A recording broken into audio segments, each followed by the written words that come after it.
every role-playing game book that you buy will say the things that you need include like you and 3 or 4 friends. And the more that I podcast about this topic, the more that I talk to people about this topic, the more games I play and the more I think about it, the more I kind of realize there's not really a reason for that to be a thing. You know, like, the question kind of is, like, what if we don't have that?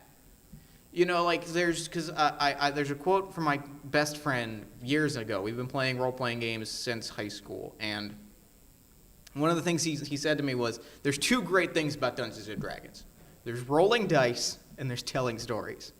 And both of those things you can do on your own, you can do with one other person, yet Wizards of the Coast or every other role-playing games as a hobby, as they've kind of grown out of this game, have kind of said, well, you need 4 to 6 people. Like, that's the magic number. And there's another quote from another friend of mine in another conversation about 2-player role-playing games, because I have a lot of those, because that's my life now, is, you know, I didn't think you could do it with just 2 people, but thinking about it, it should probably be the default.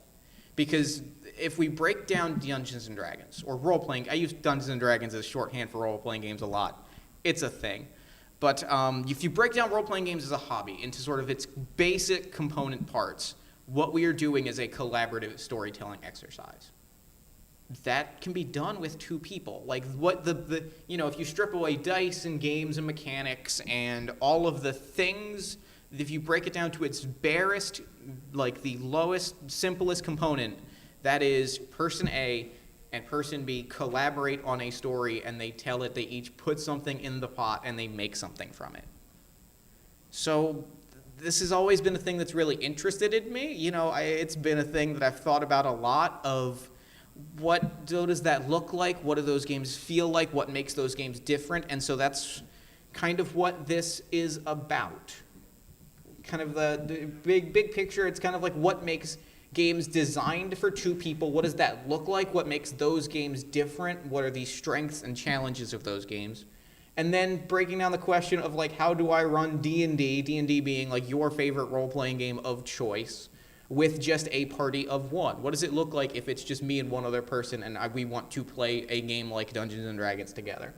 Dungeons & Dragons has an asterisk. There's, like, some specific things about the game that we'll get into because it's a little bit tough to play with 2 people. We'll get into it, and there's some adjacent games we'll talk about. But, and then we'll have some time for question and answers at the end.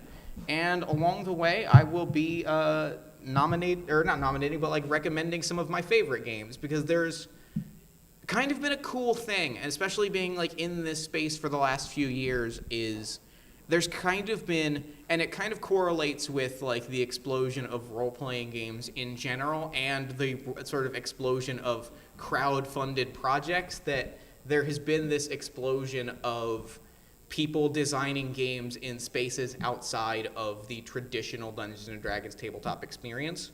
A phrase that I've stolen from a friend in a conversation was, this is sort of the golden age of the weird little role-playing game. And I really like that, because it feels right. Because, like, with Kickstarter, we can make a lot of games that would never have sold in the game store environment, but now you can be like, yeah, you give me $20, I will tell you the game, I'll sell you this game. And they're beautiful, masterful works of art. And so I wanted to plug some of the things that my friends made that are cool, because we all want to do that. So what makes 2-player games exciting? Let's start with, like, the cool. What makes 2-player games, like, an exciting experience? The simplest one, the simplest one, the most direct one, and the one that most directly fueled the podcast that I started, was it is easy to get a group together. I did not want to have to try and schedule with 6 people. I don't want to have to send out a doodle form or send things and have somebody be like, well, I got a wedding, and then you got to figure out a new date. It is easy to find a time when you and one person are free, and you can be like, let's go to a coffee shop and we'll play a game for a little while. You know, you can play them anywhere, anytime. It's part of why Party of 1 is what it is because I figured it was easier to schedule with 1 person than 6. I'm going to be plugging, like I said, I'm going to be plugging some games that do this very well. I'm going to start with a game that I wrote, because I can do that, because I am here at the desk. Reunited and It Feels is a game that I wrote for the 200-word RPG Design Challenge, which is what it sounds like, a challenge in which you write a role-playing game in 200 words. It is about two people who have broken up, whether that means romantic or otherwise, but it's designed to be played in a coffee shop or an airport or a convention lobby. And the idea of it was very much to, find one other person, find half an hour or something that you're both free, and tell a little story together and, use that environment, but it's designed to be kind of an anywhere, anytime game. And I think that's something that is really special about two-player tabletop games is you don't have to be like, well, we got to find a space where 6 of us can get together and sit around a table and, plan this for 4 hours. It's like, well, let's get together for for 45 minutes, the two of us, and we'll chat. The next thing that I really like about two-player games is, you can tell personalized stories. The analogy that I use here is, if we think about the Avengers as a tabletop campaign, if I may write a BuzzFeed article for a moment. If you think about the Avengers, right? If you think about your big heroes, 6 of them teaming up to take on some big world-ending threat, you get a little bit of character stuff, and then the big threat pops in, and everybody gets their one spotlight moment. It's a lot like a typical game of Dungeons & Dragons. You have your group. Maybe I'll get a little bit of a subplot. Maybe I'll try to steal something if I'm playing the rogue. And then, the big thing will happen. We'll all team up. We'll get our spotlight moments, and we'll resolve the story from there. If there's only one character, that's kind of just how you have a single, protagonist, right? And if you think about most fiction, there is a protagonist, and it's a single character, and there's an ensemble around them, but that character gets to tell their own story. And that's a kind of cool thing about playing games with one other person, is you can be like, I don't want to tell the Avengers, right? I want to tell the tabletop version of the Winter Soldier or of Thor Ragnarok, where it's one character going on this journey, and I want to really make the world revolve around them in a way that you kind of struggle to do with a larger group ensemble setting. Scarlet Heroes by Kevin Crawford is a game that is a hack of Dungeons & Dragons designed for a single legendary protagonist. It includes rules for basically doing Dynasty Warriors things where a bunch of low-level enemies come at you and you just wipe them out. And it's designed to be look, this is your starring character. This is your protagonist. Tell their story. You don't have to tell the whole group story. And a lot of its GMing advice is don't worry about finding opportunities for the rogue to steal things if your character's a fighter, because they're going to want to fight things. So make it a story about fighting things. And I think that's really cool, and a really cool opportunity that we get in games designed for 2 people. The other half of that is if you think about conversations that you have with one other person, they're really kind of intimate, and you can open up a kind of intimate emotional experience that is harder to get when there's 6 people around you. If you think about times when you and one other person are sitting across from a table, it's dates if you're a romantic person, or job interviews, confessionals if you are a religious sort. The times when we have an extended conversation with one person are intense and intimate, and that there's kind of a cool opportunity there to use that intimacy to create something shared and special and maybe a little vulnerable and a little scary, but in kind of a beautiful way. And it opens up the potential for these stories that you might not get to fully experience in a larger group. The Romance Trilogy by Emily Care-Boss is one of the oldest, or rather specifically Breaking the Ice by Emily Care-Boss, part of her Romance Trilogy of role-playing games, is one of the oldest 2-player role-playing games, and it is about 2 people who go on 3 dates. And you tell the story of those 3 dates. You tell how they go well, how they go poorly, and whether those people are compatible after. And there's a lot of 2-player games about romance, and I think I've come to the conclusion that it's about for that exact reason. We're having an intimate one-on-one conversation. We are sharing a personal moment, just the 2 of us. Even if we are not romantically involved or attracted to each other, or maybe we're not romantic, there's still an intimacy there. There's a sense that we are sharing something separate from the larger world, from our social networks. We are sharing something, and so there's a kind of vulnerability there that I think two-player role-playing games have an opportunity to explore, and a lot of times do that through romance or relationships or personal connections. And this kind of brings us back around to what I had said at the very top of the panel, which is weird little games. You can play, because there does not have to be a group consensus, because everyone does not have to agree to play this game. You only have to find something that appeals to me, and it appeals to you. So the games that we play in a two-player setting can be so much, frankly, and I say this in the best way, they can be so much weirder. They can be games that you can't tell elsewhere. They can be games that are scary or personal or romantic or kind of sexy or horrifying in a way that's really specific to the things that bug you. You can play through things that make you uncomfortable in a way that you want to feel uncomfortable without being like, hey, do the 5 of you feel okay if I play out this game about things that I struggle with? And I think that's kind of amazing. The more games I play, the more I'm kind of amazed by, we get to build something off of our specific relationship. And that's just really cool. It's so cool. 14 Days by Hannah Shaffer is a great example. It is a game that, in a larger group setting, would be kind of a challenge. Specifically, it is about a game about going through 14 days in the life of someone that suffers from chronic migraines. So you try to balance work, you try to balance your hobbies, everything while periodically getting these horrible, debilitating migraines.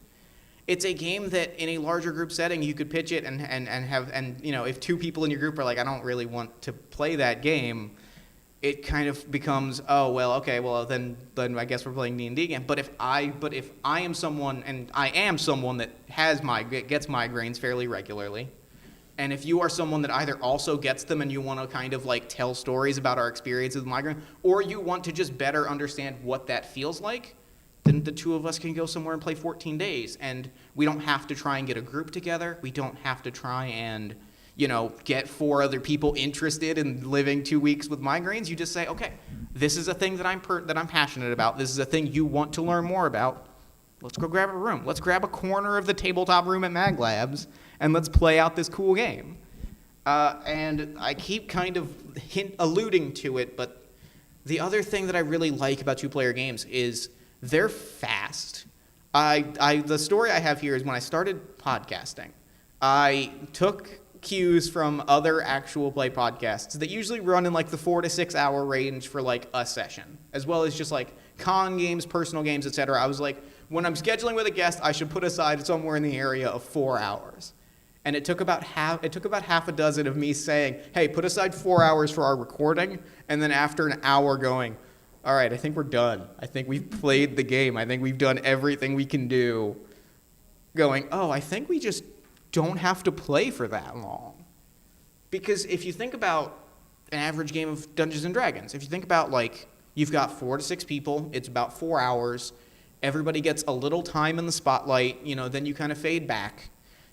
If the spotlight is on you for that entire time, you do a lot more. Your character's story goes along a lot faster because you're not okay, cool, character moment. Now I'm gonna wait my turn. Everybody else is gonna get their moment, and it's gonna come back to me. It's just okay, I'm gonna do this. Oh, you're gonna do that? I'm gonna do this in response. And the 2 of you just keep going because there's no one else. The spotlight is squarely on both of you. And so, in terms of just bang for your buck, it's pretty cool. The Sky is Gray and You Are Distressed is a game by Josh Jordan. It is a game about 2 people in a relationship, going back to the intimacy idea. Frank and Meg have known each other for a long time. Meg has a secret, and they are about to have a serious conversation in which Meg reveals their secret to Frank. And, that's the game. And it kind of ties into the idea of intimacy. It ties into the idea that this is not a game that you want to, or that you would think, let's pitch this to everybody, where the setup of the game is, I have a secret, and I want to talk about it for an hour. And it explicitly says in the rules, this is going to run about an hour. You're going to talk for about an hour. That includes time for after play. We're going to chat about how we feel. And that's kind of cool. It's really, one of the coolest things for me about playing games designed for 2 people is playing a game is being free to say, hey, I want to play a role-playing game today, and not I want to make my day playing a role-playing game. It's like, I want to take an hour, we're going to play a game, we're going to tell a story, I'm going to walk away having created this like personal shared art between me and one other person, and then I can go like get dinner and get drinks with my wife and be like, all right, cool, we played a game today, it was great. Got work done. I did a whole day at work and then went and played D&D, and now I'm done. Do you want to watch Cheers? Because I want to watch Cheers now. It's amazing. It's super cool, and it makes me super happy. But there are things that make it challenging, and there are games that like address this really well or approach it in interesting ways, but like and a lot of them are kind of tied into the things that I think are really exciting about them. One of them being that intimacy is tough. It's hard to be vulnerable, especially around one person, especially if you're not necessarily like, you know, if we're just kind of like sort of good friends, it can be hard to be like, okay, cool, we're going to share this emotional, intimate thing, and we are going to like talk and have this long conversation and tell this story together. It can be tough to have that atmosphere. It does feel. I once heard, going back to Breaking the Ice, I once heard it described as a game in which you just date someone for an evening and play through 3 dates. And it kind of does have that atmosphere, because we're sitting, we're chatting, we're laughing, we're crying maybe, but like it's just the two of us, and we're chatting, we're going to talk about how we feel, we're going to share things from ourselves. It kind of feels like a date. Like it kind of feels like at least a friend date, and that can be tricky. Which is why I think like games that handle safety mechanics and games that handle like wants and consent very strongly are very good. Star-Crossed by Alex Roberts is one of the better. It is the Tumbling Wood Tower role-playing game of people who really, really want to and really, really shouldn't. The premise is you are two people, one of who, you know, each of whom are very, very attracted to one another, and for reasons you very, very much should not act on that attraction. You have we cannot call it a Jenga tower, so we call it a tumbling wood tower in between you. And when you kind of make like a not romantic overture, but like, so one player, if I accidentally brush against you, I have to pull a Jenga brick. And the idea is eventually we're going to knock this tower over, and one of us is going to and one of our characters is going to act on feelings for the other character. I love this game. I am obsessed with this game. It is so dang good, and like, and it's very upfront about like, this is the game. Like, this is what it's going to be. You have to tell me up front what makes you comfortable and what makes you uncomfortable, because we're going into an emotionally intense space. And so like games. So when I look at a 2-player game, especially, I look at kind of it in all role-playing games now, but especially ones designed for 2 people. I kind of get the sense that like, I specifically kind of look for like games that are like, hey, this is going to get intense. Here's how we deal with that. You know, here's an X card mechanic, which is a safety tool that says if I tap this card, we move, we dodge whatever's happening. We don't have to talk about it. We just say, hey, I'm not cool with this. Let's move on.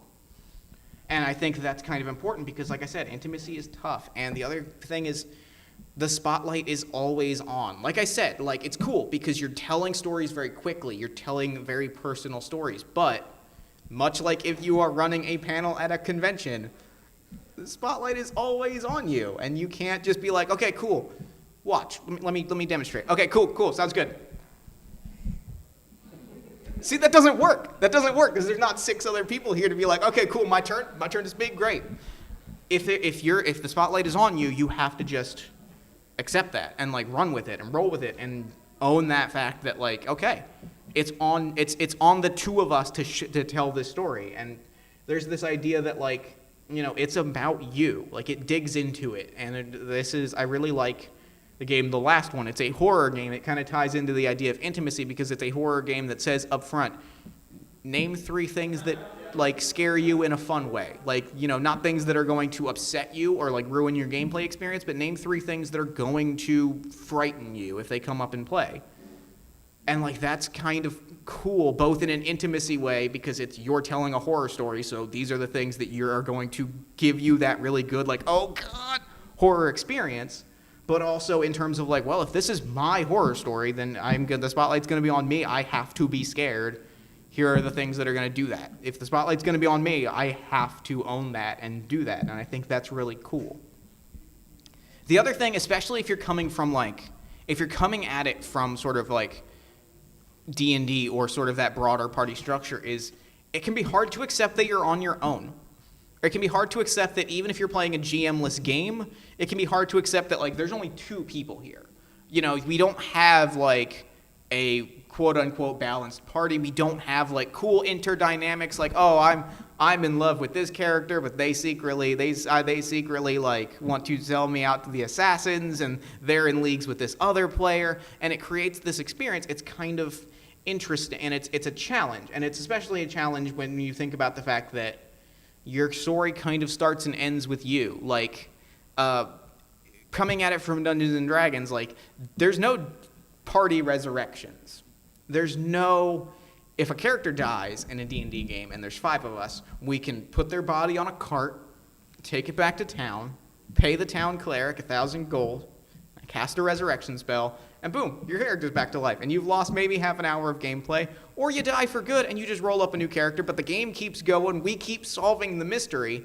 If it's just you and you die, that's it. That's the end of the game. We can't continue this mystery because all of those clues that you've accrued just disappear. I'm calling out Cthulhu Confidential, which is Gumshoe 1-to-1, which is a mystery role-playing game engine designed by Pelgrane Press. It's really cool, and it kind of directly leads that on because it is a Cthulhu game. So the idea of death or knowledge that you were never meant to obtain is like a big theme of it. So they're like, look, if your character dies mid-game, that's the end of the story. So what they do is they basically say, if you find yourself in a position where your character should die, write down on a card like, I am grievously injured. If you don't deal with that, if you don't find a way to not be grievously injured by the end of the game, then your character dramatically gets to the end of the mystery and says, okay, I've cracked it. Oh no, I'm dying. And so it creates that kind of classic film noir experience of like, I've solved it, and now I face my horrible demise. It addresses the fact that like death is the end, and like it's, you know, your character's end is the end of the story. So that's kind of it. And those are kind of games designed for 2 people. Those are just kind of both like the play experience of sitting down with one person playing a game, and also games that take into account that they're being played for 2 people. But the other half of that, the other critical question, is how do I run D&D for a party of 1? Party of 1, because it's the pod. Yep, you got it. You're good. There's 2 fundamental approaches. There's 2 kinds of ways that, like, in the time I've been playing these games, taking a game like D&D or Vampire the Masquerade or, you know, Dungeon World or whatever you play, I've kind of cracked down that there's basically 2 kind of ways to do it, and I'm going to go over them both here along with some general advice. One-on-one play. Basically, you say, okay, we're playing D&D. I'm going to be the dungeon master, which means by default you are going to be the player character, which means by default, you know, so this one-on-one, it is I am GMing, you are being the player, and we're just going to play through the game exactly as written. It's great for it's great for being familiar with the game. Like, if you're going to split the party, this is a great way to do it because you're just like, okay, cool, you're on your own. Like, you know the rules, we're playing it, it's the same game, it's just now there's not a bunch of people around.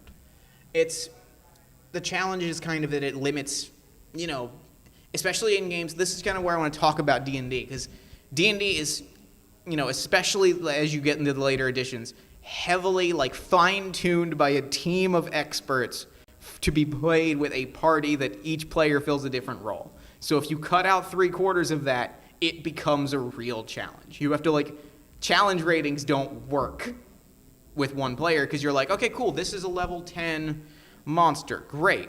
Oh, this has a mechanic that it'll kill one of your players in a single turn. Oh, because by that level they think that you're going to have a resurrection spell. That makes sense. So it kind of, you have like, those party dynamics, the assumptions that a game will make of like, yeah, you're going to have 4 to 6 people, so on this turn, players 2 and 3 will do this, while player 4 does this. Those kind of fall apart. And like I said before when I was talking about Cthulhu Confidential, the thing that I point out for these types of games is the PC is the star of the show, and the GM is the entire ensemble cast. Equal roles, just different and both important. But make the player, you know, if you're coming at it from a GM, make that player feel like they are the star of the show. You never see House pull a gun and try to arrest someone. Because that's not what House is about. Are House references still cool? I don't know if I can be like House references. House has to solve a medical mystery. By 40 minutes in, House or Monk or Jim Rockford is going to solve that mystery because that is the thing that they are good at, and it is the thing that is going to make that character work. And so make sure that you're doing that. Make sure if you're playing a game with House that you're not like, okay, cool, so while this is happening, how are you dealing with like City Hall's corruption? And you're like, well, I'm not trying to solve, this guy's probably got lupus. I want to solve the lupus thing. The other way to approach these kind of games is what I call GM full play, but I don't quite know. There's not really a good term. There's not really a term for a lot of these things. It's sort of the frustrating part of like trying to talk on a panel about this kind of stuff. A lot of it's just stuff I'm making up as I go. But a GM full play, basically what happens is two people, we both want to play Dungeons and Dragons. So what we're going to do is we're both going to make characters. We're going to make two characters. We're going to have a party of two. And then when it is your turn to act, I am going to act as GM. So you're going to roll the dice. You say, okay, cool, I succeeded. What happens? I step in and say, okay, what happens is you pick the lock, you go through the door. On the other side, oh, there's an ogre. We're going to fight an ogre. And then when it's my turn, I'm going to cast Fireball on this ogre. You say, okay, cool, roll your damage. All right, cool, it looks pretty badly beaten up, but it's not dead yet, so it's going to probably rush you because you did damage to it. And so we kind of swap roles depending on whose turn it is, kind of both being simultaneously both a player and a GM. It creates an experience that's really unique because, like, it kind of lays bare the fact that we're just kind of making this up and that rules are a fictional construct designed to facilitate collaborative storytelling. And it lets us play with those kind of interpersonal dynamics. But it does require kind of a mutual understanding of the rules. It requires we both know what we're doing, because if I'm turning to you and saying, okay, what happens now? I need you to be able to respond back, here's what's going to happen, and here's how I roll the dice. So it's a little bit harder to kind of get into it. It's a little bit trickier, but it kind of gives you that sense that you're playing a sort of multi-person game with only two people. It's really important to make sure that, like, you're spotlighting the other person's character, like, and trusting they're going to spotlight you. It's really important to kind of make sure that you're moving the story forward, and it's really kind of important to goalpost, to say, like, okay, we're going to play a game that's involving us breaking into the dragon's lair and stealing the dragon's treasure, right? Like, that's where the game ends, because that way, like, if ever I'm like, oh no, what's behind this door? I don't know. Oh, it's like a dragon. It's a dragon thing, so these are probably its eggs. It gives you a chance to be like, okay, cool, if this is what we're both building to, and I add this, it moves us closer to that in a fun way. That makes sense. General advice. Know the rules of the game and know when to break them. Figure out the parts that, like, go into your game and say, like, okay, D&D does not work without combat. Hot take. D&D, if we take out the combat mechanics, the game kind of congeals. Really, we don't have a good way of getting experience. We don't have a good way. So we have to, if we're playing this game, we have to understand the combat rules, and we have to know how to kind of fudge it and say, okay, so there's only two of us, so if you get swallowed by an ooze, what happens is you're not out of the game, but figure kind of out how to go around those things. Figure out how the game changes when you change up these kind of social dynamics. When you limit play structure, figure out how that game changes. World of Darkness games are a great example. In a traditional World of Darkness game with 4 to 6 players, what happens is you form like say what? Coterie. Yeah. Thank you. I didn't. Thank you. You form a pact or a coterie, and you try to become the princes of the underworld. Like, you try to solve mysteries, you try to do vampire-y things. The social horror mechanics are kind of sidelined because, like, oh no, I'm starting to hunger. Another player can go, oh, don't worry, I've got an ability that can minimize that. Promethean, it's real present in this because they say if you've got four people with different Promethean backgrounds, the horrible curse that you have just goes away. It's great. But, like, if you're on your own, that game shifts dramatically into, all right, you're on your own, you want human blood, how do you deal with that? and it becomes kind of this social horror game that the kind of social horror game that they keep saying the World of Darkness games are, and then you play them and you're like, I'm not getting that. All right. But like it becomes this thing of like, okay, I am this monster, and now I have to deal with that. Like the game changes, and it's important to kind of know that when you sit down, so you're not like, all right, cool, I'm going to solve a mystery. Oh no, now I'm dealing with this whole other storyline I didn't account for. I think it's really important to know how that's going to happen, and that kind of comes from reading and sort of figuring out the assumptions of like, okay, this game assumes that these players are going to do this. That's going to lead to the story leading here. I can see that. That makes sense to me. And so, figure that out. Figure out how that works. And the last thing to figure out is this game going to work? If we take out some parts, right? If we take out the parts that require players A and B to talk while the GM is doing their thing, is the game going to blow up? There are games like Feng Shui, which is a martial arts action, Hong Kong action movie role-playing game. Absolutely not. There's nothing in that game that says, like, when we team up, that the game will break if it's just one player fighting on their own. There's nothing in that game that will break. Paranoia probably breaks, because it's a game about, like, we're all suspicious of each other, we're all keeping secrets from each other, and part of the game is figuring out those secrets and ratting on each other. So if we take out the social dynamics, there's not really anything left. I can roll a d20 and wacky things happen. D&D, like I kind of touched on earlier, maybe kind of breaks. You have to be aware, like, okay, we have a rogue and a fighter, so anything that has kind of an area attack ability or has, like, impeding terrain is going to really mess with us, so we have to kind of keep it to these monsters or this difficulty level. All right. D&D is a game that takes a little more work than your average role-playing game to play with two people, but, like, I think it's still doable. And that's kind of it. We have some time for questions, comments, if anybody has any. Otherwise, I can plug some stuff. Yeah? World of Darkness, thank you for bringing that up. Yeah. As you were going through it, I was, itching, scratching that itch of, I feel that a lot of the stuff is set in that. Mm-hmm. When you add more than, two players, then you get into, social dynamics, dynamics, and larger stuff. But just, the core thing. Of, you lose that social horror, kind of. Or vampire of, if you're living your life and, things are off or you meet something strange situation comes up, then bam, they change race, you're dead, you're on the other side. You're dealing with your connections, your memories of life, very, very personal, intimate things. Vampire, again, you now hunger for human blood now. What happens? Yeah, you are effectively a monster of the night. But still, you might still crave those connections to your former life. Yeah.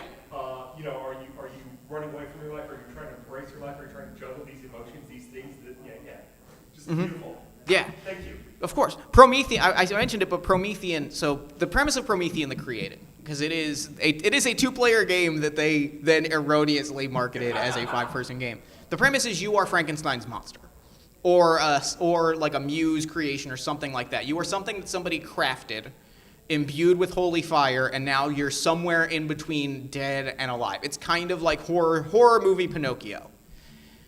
And they basically say, okay, until you become a human, that's your ultimate goal, is you have to complete these trials and become a human.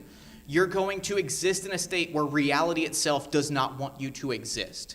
So people are going to become angry. Just you being around them is going to innately cause them to be upset or angry or scared.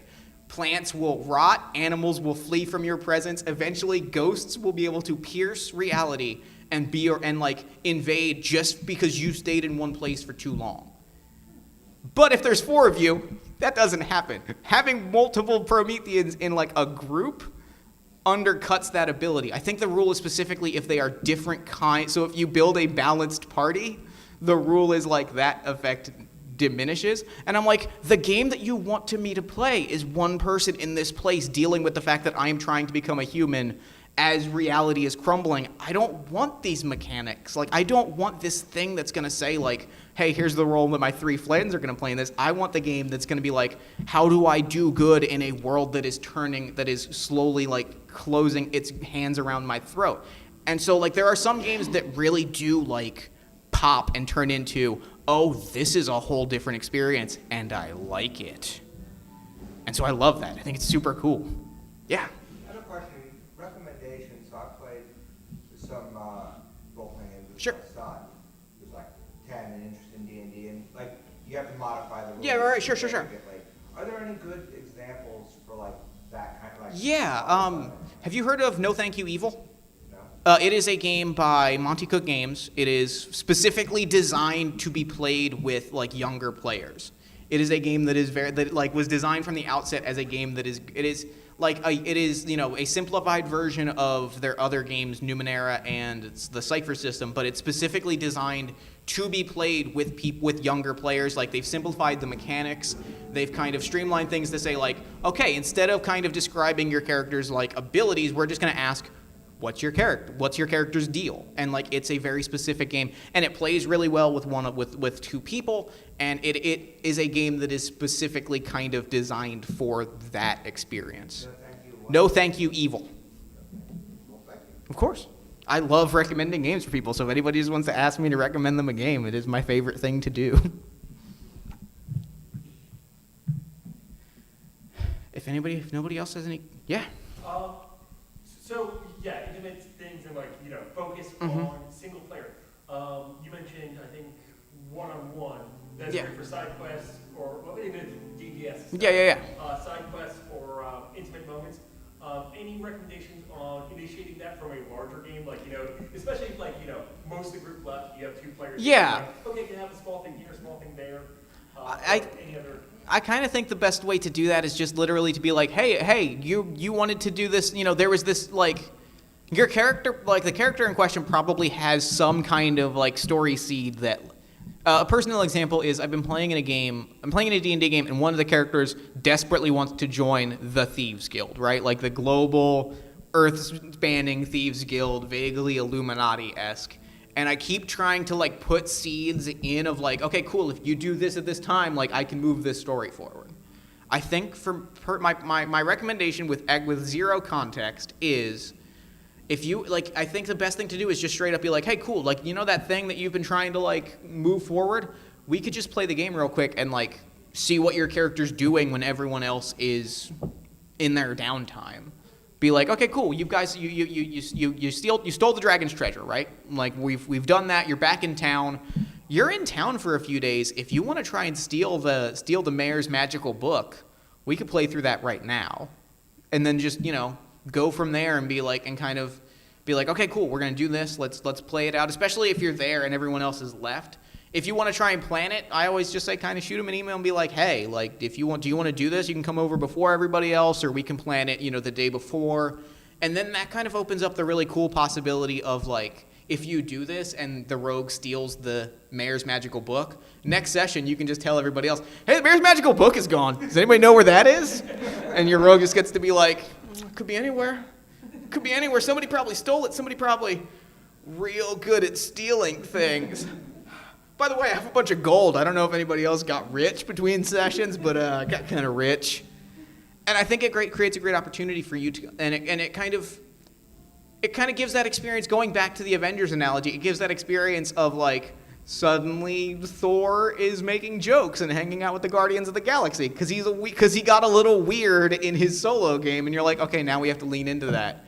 And it gives you a clearer idea of who those characters are and what's important to them. If you put a decision in front of them and say, okay, you can steal this book, but you also realize this book is the thing that's been keeping the dragon from burning the village, and the player goes, it's not worth it. I don't want to make that call. Suddenly they have a different angle to their character when they go into the next session of, like, I'm somebody with honor, and I kind of understand that this town is important to me. So I think it's really a great kind of using them as sort of a supplement of this larger game is kind of a great opportunity to be like, okay, your character's a little deeper now. Your character's not quite who you were at the end of last session, and I think that's really cool.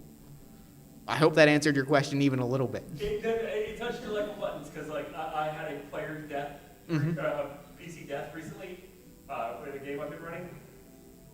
He's been enjoying how he's been playing his character for a while. Solo session months ago, like back last December. His body's been possessed. Oh, okay. Players have not. Good. Be like, oh, he's acting a little more evil. Yeah. That was actually the first the first two, or I should say some of the first two-player role-playing experiences were, I was in a D&D campaign, and we had traveled between dimensions and like traveled through the underworld, and the DM was just like, all right, I'm going to pull every one of you aside for like 20 minutes and basically played through like, here's what it was like for you to die and come back to life. Like, and everybody had their own personal like afterlife vision of like, you're like a priest of Pelor, like you are brought before this like high tribunal. Oh, you don't really believe in it, like, and we played through all of this, and like everybody had this experience, and we came out the other side and started the next session like, okay, now I kind of am started like you sit down after doing that and you're like, okay, cool, I went through a lot of stuff, and now I have to kind of like figure out how this reinforms the way that I relate to the other players, let alone the GM, because it's like, okay, now that I've gone through this on my own, do I still hate the paladin for trying to bust me for stealing things after I kind of chose to save the town over my own personal wealth? Are we still those people, or am I going to try and connect with that person in a different way? I think it's super cool. I think it's super cool and exciting. Yeah. What was the name of the game where you play as something that was created and everything around you is trying to... Promethean the Created. It's a World of Darkness game. It sounds great. I want to try it. Yeah, I think it. Yeah, you can still get it online. I think it's Drive-Thru RPG. You can find it pretty easily. Yeah. Okay. Yeah. Any other questions? All right. Well, thank you all so much for coming. This was awesome. Thank you. Real quick, I'm going to be running three other panels this weekend. Tomorrow I am running Actual Play Podcasting 101 to talk about the sort of nuts and bolts of how to bring a podcast from concept to execution.